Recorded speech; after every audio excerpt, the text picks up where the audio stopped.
이제 대단원 바꿔서 한자 단원 이어갑니다. 한자 하면은 그 심적 부담이 큰 건 잘 알지만, 꼭 그렇게 생각할 필요는 없다. 왜냐면은 우리가 한자를 직접 쓰는 그런 시험이 아니라 4개 선택지가 주어지고 그 중에서 고르는 시험이에요.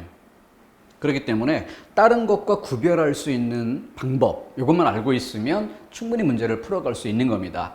그러니까 실제 쓰는 게 아니다, 그런 점을 희망으로 삼고 좀 편안한 마음에서 접근해 봤으면 좋겠습니다. 이 한자라고 하는 것은 평균 9급에는 뭐 2문제 정도, 20개 중에 10% 정도 비중을 이렇게 차지하는데, 실제로는 한자의 비중을 30% 이상의 비중으로 놓고 봐야 됩니다. 왜냐면은 우리 지나간 진도 중에 어법과 비문 이런 항목에서도 어휘 부분이 있죠. 근데 어휘 부분에 한자어, 한글로 표기된 상태에서 질문이 돼 있지만 그 문맥 속에 그 단어가 적절한가? 라는 것을 묻는 그런 부분에서 이면에 한자가 전제되는 이런 것들도 꽤 많이 포함되어 있습니다. 그렇듯 이 한자라고 하는 것은 결국 국어라는 우리말의 어휘력을 담당하는 영역이지 6개 대단원 중에 한쪽 귀퉁이에 있는 한자, 이렇게 생각할 일은 아니라는 거죠. 자, 그래서 아주 많은 비중을 차지한 만큼 조금 체계적인 공부가 필요하다. 그리고 그것은 그렇게 어려운 일이 아니다라는 것을 좀 희망적인 그런 느낌을 갖고 좀 출발했으면 좋겠어요. 그래서 한자 쓰기, 직접 연습장 위에 한자를 써가면서 공부하는 이런 공부 방법은 수험생활 하는 동안에 하는 것이 아니다는 점을 항상 강조드립니다. 직접 연습장 위에 직접 써가는 한자 공부 언제 하면 좋을까요? 이거는 합격한 이후에 하는 거예요. 그러면은 합격할 때까지 한자 공부는 어떻게 하느냐? 제가 늘 2가지 공부 방법 많이 강조드리는데, 첫 번째는 연습장에 쓰는 방법이 아니라 휴대폰으로 검색하는, 찾아보는, 이게 이제 중요한 한 가지고, 2번째는 종이 위에 인쇄된 이런 자료들을 가지고 공부하는 이런 경우에는 형광펜으로 마킹하면서 공부한다. 펜으로 글씨를 써가면서 공부하는 게 아니라 형광펜으로 마킹하면서. 근데 그 마킹할 때 주로 그 포인트는 부수가 되겠죠.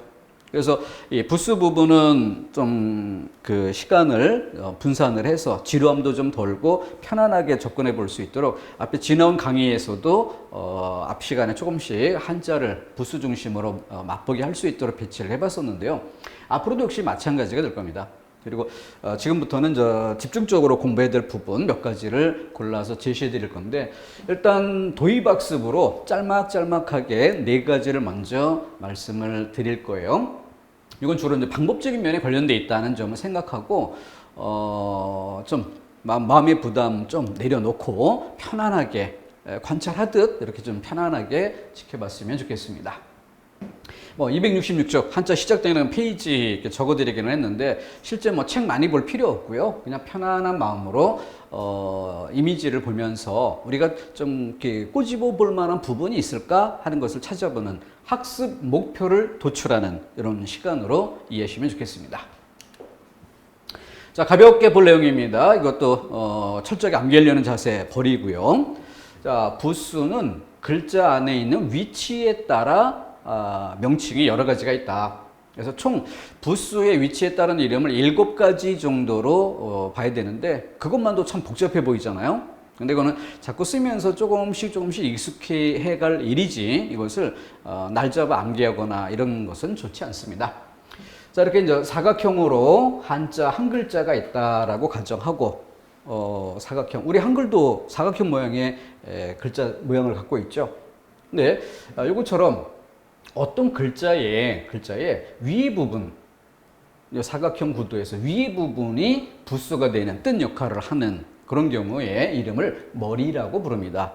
그래서 돼지해 머리, 간머리, 풀초머리, 이런 식으로 머리라고 이름을 붙여주고요. 철저하게 암기하는 거 아니고 그냥 가볍게. 그 다음에 글자 왼쪽에 부수가 놓이는, 부수는 뜬 역할을 하는 거죠. 그 뜬 역할을 하는 것이 부수 왼쪽에 놓이는 경우 이것을 변이라고 부릅니다. 가장 대표적인 것이 인변이죠. 사람인 변. 그러니까 사람인 변 이렇게 부르는 이유가 왼쪽에 있기 때문에 변이라고 부르는 거예요. 그래서 개사슴 록변, 조금 걸을 척 변. 그냥 쉽게 별명으로 두인변 이렇게 많이 부르는 거죠. 왼쪽에 있다. 오른쪽에 글자 오른쪽에 있는 것이 부수 역할을 하는 것도 있어요. 뭐 제일 좋은 예가 칼도, 오른쪽에 있는 것을 방이라고 부릅니다. 그래서 칼도는 이렇게 위에서 내려 그은 획 두 개로 쓰는데 이걸 획을 변형해서 쓰는 거죠. 두 개 내려 긋고, 그래서 칼도 방 이렇게 부르는 것이고, 지금 현재 이 글자 같은 경우에는 골읍이라는 글자입니다. 골읍방이라고 부르고, 그 다음 밑에 있는 것, 글자 아래에 있는 부분을 받침이라 하는 게 아니라 발이라고 부릅니다. 점 4개 찍은 건 불화를 획을 변형한 것인데요. 그래서 이런 경우에 불화발이라고 부릅니다. 밑에 있는 건. 자, 그러면은 나머지 3개는 어디에 있느냐? 자, 이렇게 귀퉁이에다 적었어요. 그 이유는 글자 안에서 위의 부분과 왼쪽 측면을 감싸는, 위와 왼쪽을 감싸는 이런 위치에 부수가 놓이는 것, 이것을 엄호라고 부릅니다. 그래서 집엄이란 글자나 아니면 기슭엄, 기슭을 뜻하는 글자, 이런 것들을 엄호라고 부르는 거예요. 그래서 엄호, 위에서 왼쪽, 다음 왼쪽과 아래 부분을 감쌀 때, 왼쪽과 아래 부분을 감쌀 때 가장 대표적인 것이 이렇게 길게 걸을 인, 달릴 주 이런 글자들이에요. 그래서 이런 경우를 받침이라고 한다. 발이라는 것은 아래 부분이고요. 받침은 왼쪽에서 아래를 감싸는 모양을 받침이라고 부릅니다. 자, 그래서 4개의 4방향, 그리고 위에서 왼쪽, 왼쪽에서 아래, 그리고 나서 마지막 7번째는 몸이라는 것이 있는데, 몸은 기본적으로 이렇게 큰 입구 몸처럼 글자 전체를 둘러싸는 것을 몸이라고 하는 겁니다. 둘러싸는 것. 근데 4면을 둘러싸기도 하지만 3면을 둘러싸는 게 있고요. 그리고 양쪽만 둘러싸는 게 있어요. 2면만 둘러싸는. 그래서 뭐 이런 것들은 그냥 모양으로 가볍게 한번 봐주면 좋은데, 꼭 챙겨야 될 것이 이렇게 단일행몸, 단일행몸 이런 글자입니다. 이런 글자는 좌우로 벌려서 쓰고, 그리고 가운데 부분에 다른 글자가 끼어드는 이런 모양으로 사용됩니다. 아주 좀 독특한 모양이 있죠? 그래서 총 7가지 위치별 이름이 있다. 철저하게 암기하는 것보다는 대략적인 그냥 이름이, 그 위치에 따라 이름이 좀 다르다, 이런 정도만 느껴주면 되겠고, 그렇게 단일행몸 같은 이런 글자들이 특이하다는 정도만 좀 기억해 주면 좋겠습니다. 자, 다음 육서법. 한자 들어갈 때 육서법이라는 부분이 맨 처음 나오게 되는데, 이 부분은 결국은 그 공부 방법에 관련되는 것이지, 육서법에 해당되는 걸 또 예시 단어를 찾아서 암기한다든가 이런 건 아니라는 점, 좀 마음을 편히 하자라는 건 전제해 두고 들어갑니다. 육서법은 우리 한국어 고유어 영역으로다가 돌려서 이야기한다면, 국어 문법과 관련져 본다면 조어법이라는 단원과 관련져 이해하시면 돼요. 그래서 한자의 조어법이다, 이렇게. 자, 이거 뭐 철저하게 볼 거 아닙니다. 그냥 재미삼아 보는 내용인데요. 설의 문자에는 상형자가 있고 회의자가 있는데, 대체로 그 회의, 뭐 지사 이런 것들의 퍼센트, 이런 것들을 보면은 회의자의 비중이 꽤 많다, 이런 것들을 볼 수 있습니다. 그런데 형성자 부분이 이 비중이 높기 때문에 형성자에 초점을 두고 보면은 책마다 설명하는 방식에 많은 차이가 있는데, 이렇게 통지라는 책에는 90%가 형성자로 분류가 되고 설명이 그렇게 되는 거고, 강의자전에는 무려 97%가 형성자다. 그래서 좀 더 과장되게 어떤 문의는 한자는 100%가 다 형성자다, 아니면 100%가 회의자다, 이런 식으로 극단적으로 설명하는 일도 있기는 해요. 어쨌든 이게 중요한 게 아니고요. 이런 걸 보더라도 형성자하고 회의자라고 설명되는 부분이 가장 많다는 점, 그래서 이걸 참고로 해서 우리가 공부할 때 형성자나 회의자라는 원리를 고려하면서 한자를 보면 공부가 좀 더 쉬워지지 않을까라는 것을 좀 기준에 두면, 중심에 두면 좋겠다는 얘기입니다. 우리가 상용하고 있는 2000여 자 중에서는 7, 80%가 형성자다. 또 7, 80이라는 것 자체가 딱 70, 80 이렇게 특징 딱 규정을 둔 게 아니죠. 그렇게 분류가 애매한 부분도 많이 있다는 얘기입니다. 아무튼 비중이 높다는 얘기인데, 자, 결국 구별해내는 게 목적은 아니다. 육서법을 구별해내는 게 목적은 아니에요. 한자를 암기하는데, 한자를 공부하는데 도움을 주는 것, 참고사항이 되는 것, 방법적으로 활용하는 것, 여기에 목적이 있다는 것만 기억해 두시면 좋겠습니다. 자, 그럼 세부 내용 맛보기 하겠습니다. 제자, 결합자, 운용자 해서 각각 2가지씩 이렇게 6가지로 설명되기 때문에 그래서 육서법이라고 부르는 건데요. 여기 제자는 무의 상태에서 유형의 글자를 처음 만들어내는 거예요. 그러니까 처음 만들어내니까 지어냈다, 만들어냈다. 그래서 제자, 글자를 제작했다. 이런 뜻으로. 그러면 결합자는 이미 제자된 상형자나 지사자로 제자된 것들을 합쳐서 결합해서 뭘 해? 새로운 글자를 늘려가는 거죠. 글자 수를 늘려가야 되니까. 많은 뜻을 나타내야 되니까. 그죠? 운용자, 글자는 더 이상 늘리지 않아. 글자는 더 이상 늘리지 않는데 이미 만들어진 글자를 방법적으로 활용해서 쓰임새를 넓혀주는 거죠. 쓰임새를 넓혀주는 이런 것들이 바로 한자의 구성 원리다. 한자의 아주 막강한 장점 이런 것들이 있어요.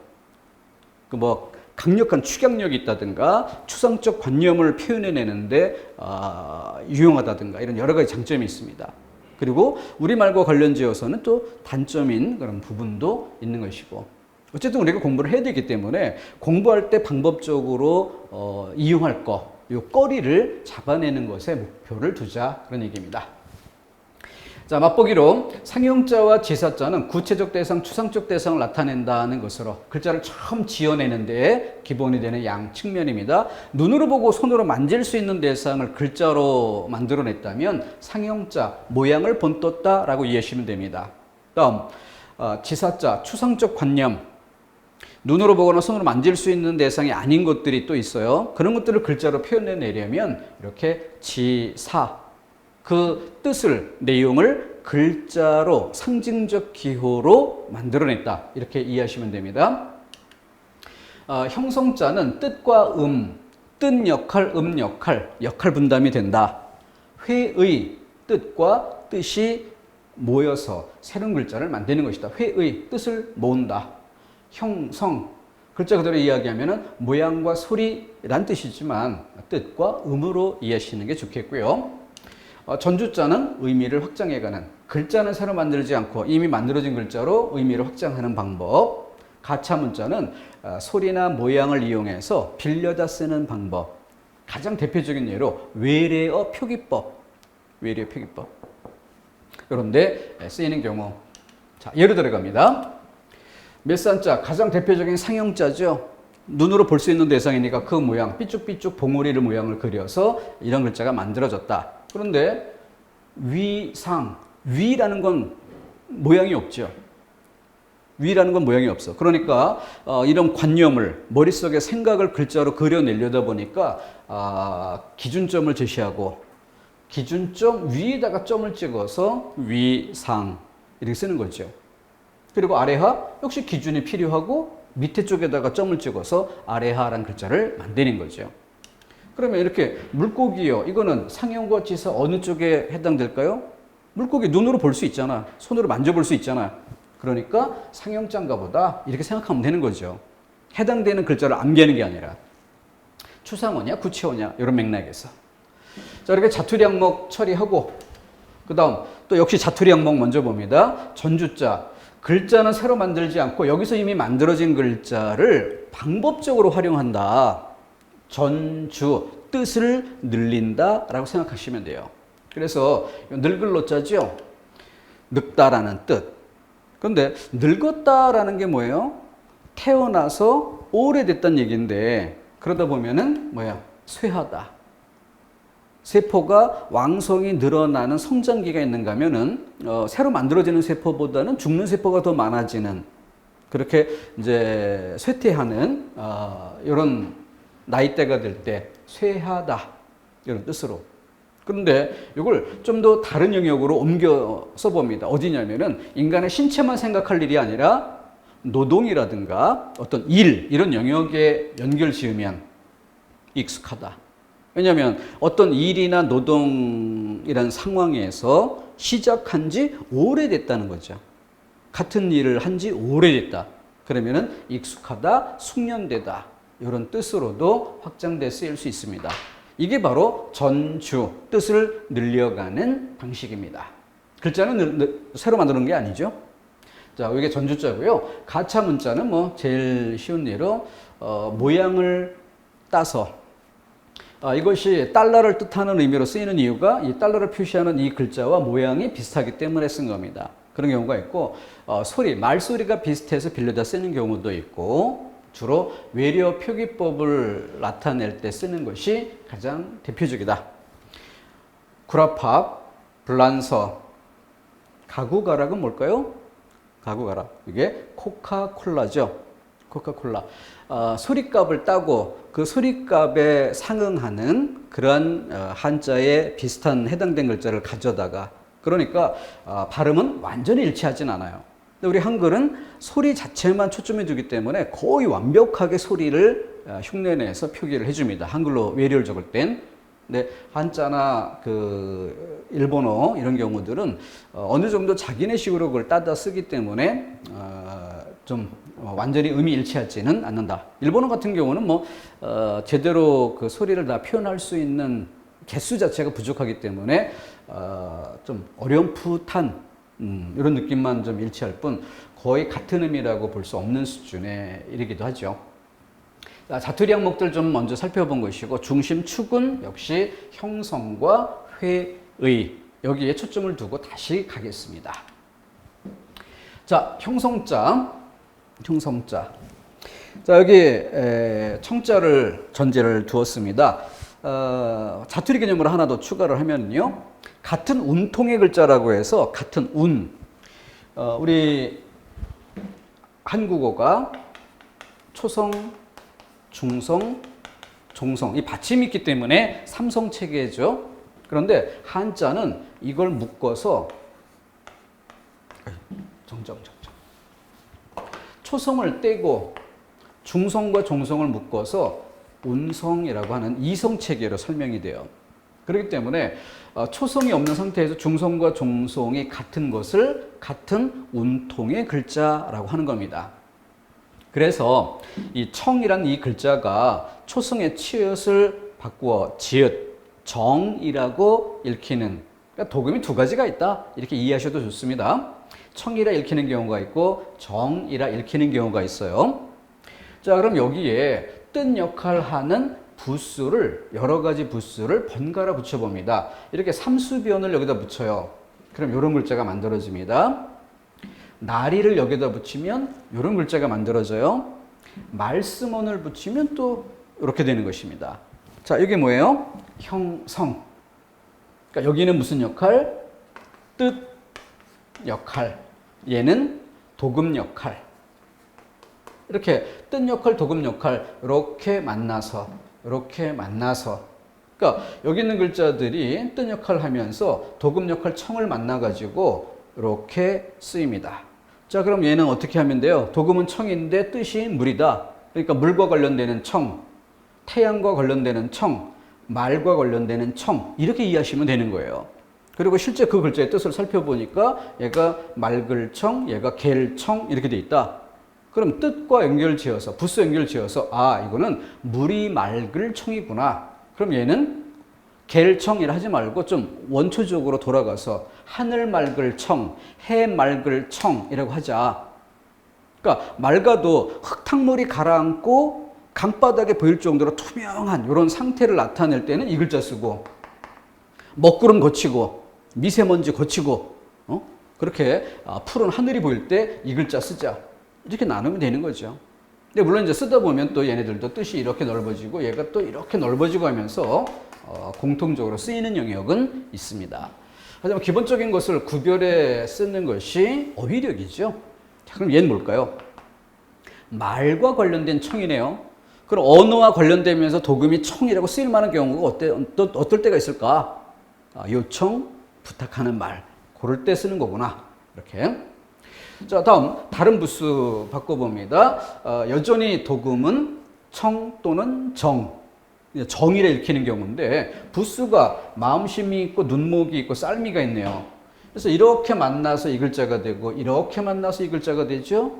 그러니 얘는 마음정, 초코파이 정.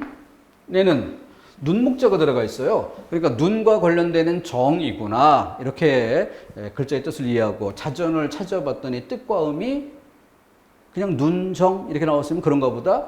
근데 밑에 그 글자를 활용하는 이들을 쭉 살펴보다 보면 활용하는 단어들이 예시가 되잖아요. 쭉 살펴보다 보면 우리에게 친숙한 것이 보일 겁니다. 바로 뭐야? 활용, 점정. 용을 그리고 점정. 눈동자를 찍는다. 아, 이게 눈동자 정이구나. 그러니까 눈목자는 이렇게 눈썹 밑에 이 전체 영역이 눈목으로 표현된다면 이 글자는 그 중에서도 까만 부분, 이 눈동자, 이 부분을 구별해서 나타낸 글자구나. 아, 이 글자가 쓰인 예로 활용점정이 있구나. 이렇게 맥을 잡아두면 오래 기억이 될 겁니다. 그러면 쌀미가 붙어서 이것도 정이라 읽히겠죠? 그러니까 쌀알과 관련되어서 정. 그때 이 쌀은 작은 것. 요것의 대명사 역할을 하게 되고 그렇기 때문에 세밀하다, 섬세하다 등등 이런 걸 뜻하는 글자로 널리 활용이 됩니다. 자, 이렇게 해서 형성자인 경우에 한 가지 예를 들어봤어요. 도금 역할과 뜻 역할. 그리고 같은 운통이라서 도금이 딱 한 가지인 게 아니라 청도 정도 있다. 그렇게 결합된 글자들, 동시에 여러 글자를 한꺼번에 볼 수 있음을 확인해 봤고요. 예를 또 바꿔봅니다. 이번엔 방이라 읽히는 글자예요. 방. 근데 여기에 쓰인 글자, 지게문 호, 그냥 쉽게 두인변이라고 합시다. 말씀만 있고. 자, 이 글자 같은 경우에는 글자 왼쪽에 놓일 때는 오른쪽에 놓일 때의 쓰임이 있어요. 왼쪽에 놓일 때는 언덕부라고 읽어줍니다. 그리고 풀초도 있고 여도 있습니다. 그렇게 해서 결합된 글자들. 아까 얘기했던 것처럼 그래서 지게문호 하면은 지게문이면서 방. 그러니까 지게문이니까 문문자 이거랑 비슷하게 가옥구죠. 건물 이것과 관련되어서 방이라고 쓰이는 거구나. 요거는 두인변이 있으니까 움직임, 사람의 움직임과 관련지어서 방이구나. 얘는 말씀과 관련해서 말과 언어와 관련해서 방이구나. 얘는 언덕부니까 언덕에 관련지어서 방, 언덕으로 가로막히다, 막다 이런 뜻이 되겠다. 이렇게 이해해 주면 되는 것이고 풀과 관련되는 방, 그죠? 그리고 여자와 관련되는 방. 이 글자가 쓰이면 거의 대부분은 여자로 쓰이지만 남자의 이 글자가 쓰이는 경우가 좀 있죠. 노비할 때. 그래서 사회적으로 낮은 신분을 뜻하는 의미가 또 있다는 것은 또 나중에 또 한번 설명드릴 기회가 있을 겁니다. 자, 이런 식으로 해서 형성자, 도금을 나타내는 글자를 놓고 거기에 부수를 번갈아 붙이면서 동시에 여러 글자를 보면 그러면은 다 암기하지 않아도 그 부수의 형광펜으로 마킹하면서 부수의 뜻을 머릿속으로 떠올려 보는 정도로 한번 쭉 스쳐가줘도 좋습니다. 자, 이번엔 회의자로 가보겠습니다. 뜻을 모으는 거죠. 그러니까 이거는 여자, 이거는 아들입니다. 그러니까 졸호라고 할 때 여자 여, 아들 자, 여라는 도금, 자라는 도금 아니죠? 도금은 전혀 다르게 호라고 쓰입니다. 그래서 여자와 아들이니까 엄마와 아들 이렇게 이해를 해야 되겠죠? 그래서 어머니가 아들을 가슴에 품고 있는 그런 상황, 장면, 이게 좋다, 행복하다, 편안하다. 적을서와 힘력이 만났어요. 그러니까 힘이 적다, 못할 열. 그것이 바로 우열할 때 열, 힘이 적다는 뜻. 산의 남은 어떻게 되어 있어요? 밭전자와 힘력이 있으니까 남자란 밭에 나가서 힘쓰는 존재, 밭에 나가서 일해야 남자다. 덕이라는 글자예요. 흥덕. 요즘에는 여기도 앞에 두인변 붙여서 행동성을 좀 더 보강해준 이런 글자로 사용되고 있죠. 고들직 마음심. 그러니까 고든 마음. 그게 바로 도덕이구나. 충성이 뭐냐? 마음의 가운데. 마음의 가운데. 그러면 수험생에게 있어서 충성은 뭘까요? 수험생의 마음 가운데 있어야 되는 것. 공부 열심히 하는 거죠. 그러니까 수험생의 충성은 공부 열심히 하는 게 충입니다. 이 글자를 보면은 눈목자가 있고 망할 망자가 있네요. 눈이 망가졌다는 뜻이죠. 눈멀맹이라는 글자입니다. 이것을 회의 양쪽 다 글자를 쪼갰을 때 양쪽 다 뜻으로 기능하는 것이죠. 뜻과 뜻이 모여서 제3의 뜻을 만드는 방법이었습니다. 자, 이거는 오줌뇨라는 글자고요. 이거는 똥시라는 글자입니다. 그러면은 물수가 있고 쌀미가 있어요. 그러니까 여기에 죽음시라는 부수자인데 이것을 죽음, 죽다 이렇게 이해해서는 안 되죠. 살아있는 생명체에게 쓰이면 죽다는 뜻이 적용되고 그게 어울리겠지만 물 그리고 쌀이에요. 그러니 여기에다가 죽다라는 뜻을 그대로 적용하면은 어울리지 않습니다. 그래서 물이나 쌀이 쓰일 대로 쓰이고 사용되고 난 결과로서의 찌꺼기 이런 정도로 바꿔서 이해보면 되죠. 그래서 물이 인간의 몸속에 들어가 쓰이고 남은 찌꺼기 그게 오줌이고 쌀이 인간의 몸에 들어가 쓰이고 난 찌꺼기 그게 똥이고 이렇게 구별해 주면 됩니다. 근데 이 형성자나 회의자가 항상 100% 선명하게 나뉘는 건 아닙니다. 얘는 오줌뇨였죠. 그러니까 이 뇨라는 도금이 여기에도 없고 여기에도 없어요. 그러니까 당연히 100% 회의자라고만 설명이 될 겁니다. 그런데 똥시는 어때요? 이 시라는 도금이 여기 쓰이잖아. 그럼 얘가 뜻 역할을 하고 얘가 도금 역할을 한 형성자 아니냐? 이렇게 설명될 여지가 있는 겁니다. 그러니까 이런 글자 같은 경우는 형성자로 설명할까? 회의자로 설명할까? 그 경계가 모호할 수밖에 없어요. 그래서 완벽하게 다 구분되는 개념은 아니고 그래서 우리에게 중요한 게 뭐예요? 이 글자가 형성자냐 회의자냐 이게 중요한 게 아니라 그 글자를 암기할 때 형성자의 원리를 고려해서 암기하는 게 쉬울지 회의자의 맥락으로 암기하는 게 쉬울지 이것만 취하면 되는 겁니다. 방법적으로 활용하는 것이 목표가 되어야겠죠. 자, 요거는 아주 중요한 페이지입니다. 자, 감각을 기르기 위해서 제가 그 한 단어로 여러 가지를 뭉뚱그려 설명해 보려고 여러 단어를 써봤는데 그 중에 가장 적절한 예. 자, 날고기 회라는 글자예요. 군고기 자라는 글자입니다.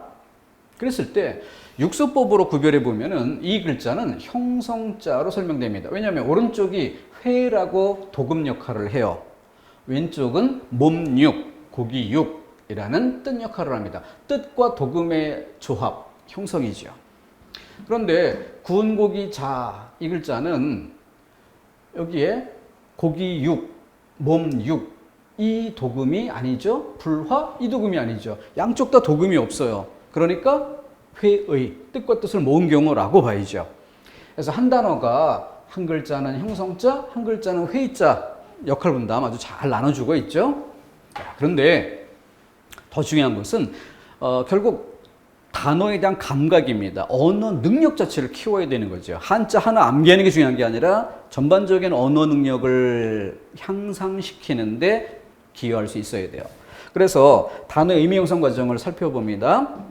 얘네들의 낫글자의 가장 기본적인 뜻, 날고기, 회 구운 고기 자니까 그래서 날고기와 구운 고기라고 쓰이는 것이 처음 출발점이었다. 그런데 그것이 일반화되니까 날고기를 생선회라고 생각해 봅시다. 구운 고기를 불고기라고 생각해 봐요. 그러면은 생선회나 불고기 요즘 시대에도 뭐예요? 외식 메뉴 1순위로 꼽히는 사람들이 가장 좋아하는 음식이죠. 그래서 날고기, 구운 고기 딱 그것만 얘기하는 게 아니라 일반화해서 맛있는 음식이란 뜻으로 폭을 넓혀 쓴다.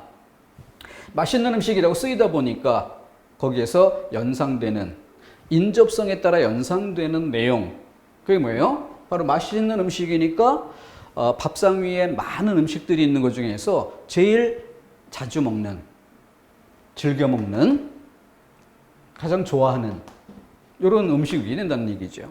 그래서 즐겨 먹는다, 자주 먹는다.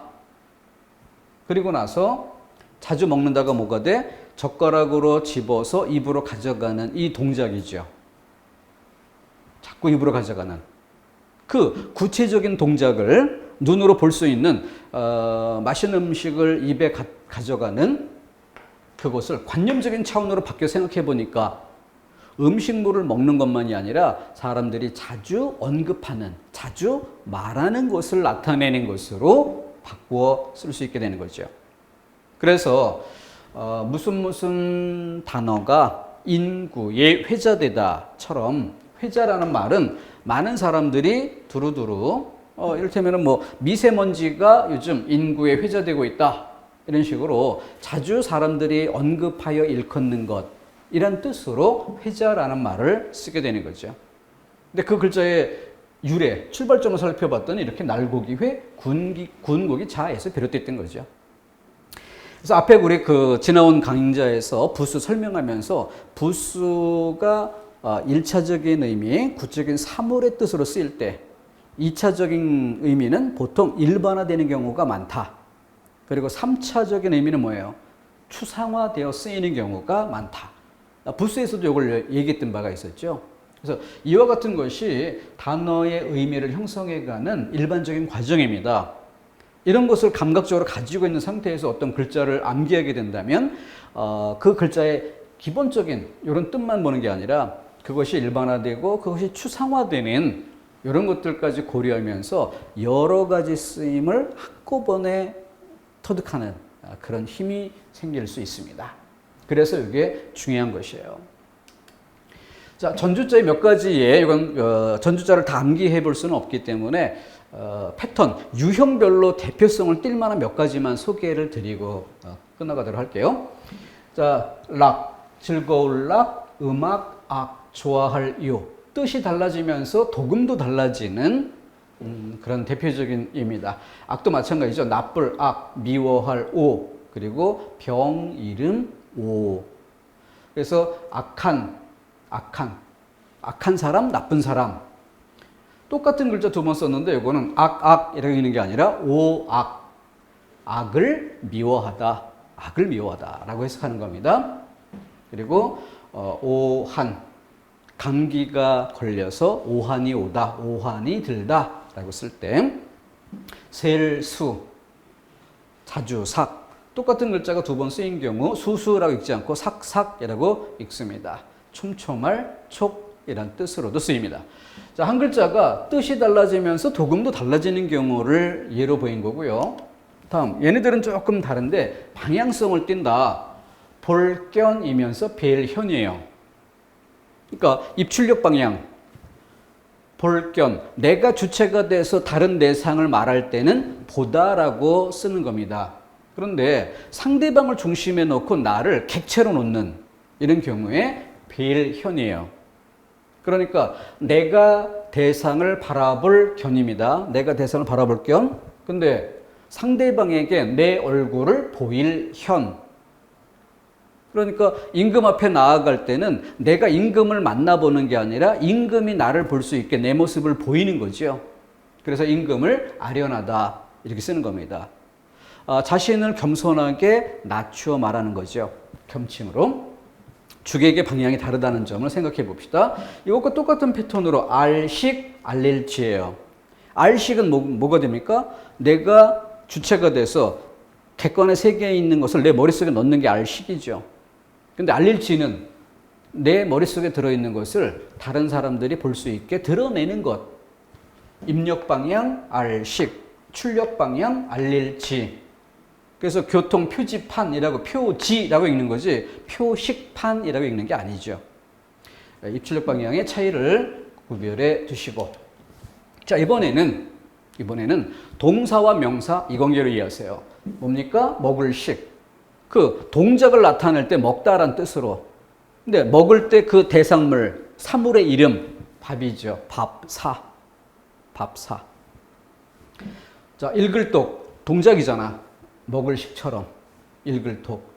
근데 먹을 때 그 대상물, 산물을 밥사라고 하듯이 읽을 때 읽을 그 대상물을 뭐라고? 텍스트. 구절, 두. 그래서 이독이라고 읽지 않고 이두.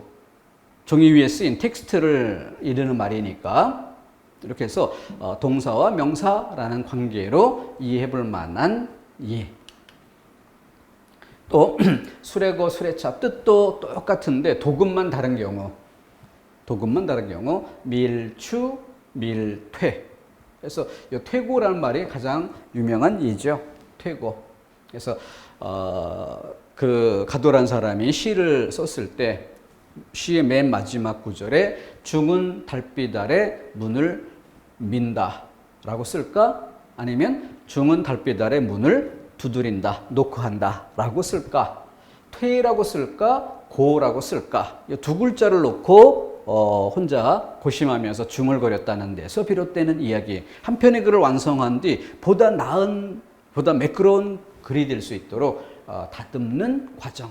이걸 퇴고라고 말하게 된 거죠. 알고 보니 고사성어죠. 퇴고. 자, 이것이 전주자라는 항목이었는데 처음 강조드렸던 것처럼 어떤 글자를 놓고 이 글자는 형성자냐, 이 글자는 회의자냐, 이걸 구별해 암기할 줄 안다. 이게 목표가 되는 게 아니에요. 그게 아니라 우리가 그 글자를 오래 기억할 수 있게 암기를 해야 되는데, 공부를 해야 되는데 형성자 방식으로 이해하는 게 오래 기억에 남을지, 회의자 방식으로 글자를 쪼개서 이해하는 게 좋을지, 암기에 도움이 되는 방법적인 활용이었습니다. 종류를 구별하는 것에 목적이 있지 않습니다. 자, 참고해도 들어가시고, 또 다음 항목 기초 도입학습의 또 한 가지 항목을 더 살펴가도록 하겠습니다. 끊어갑니다.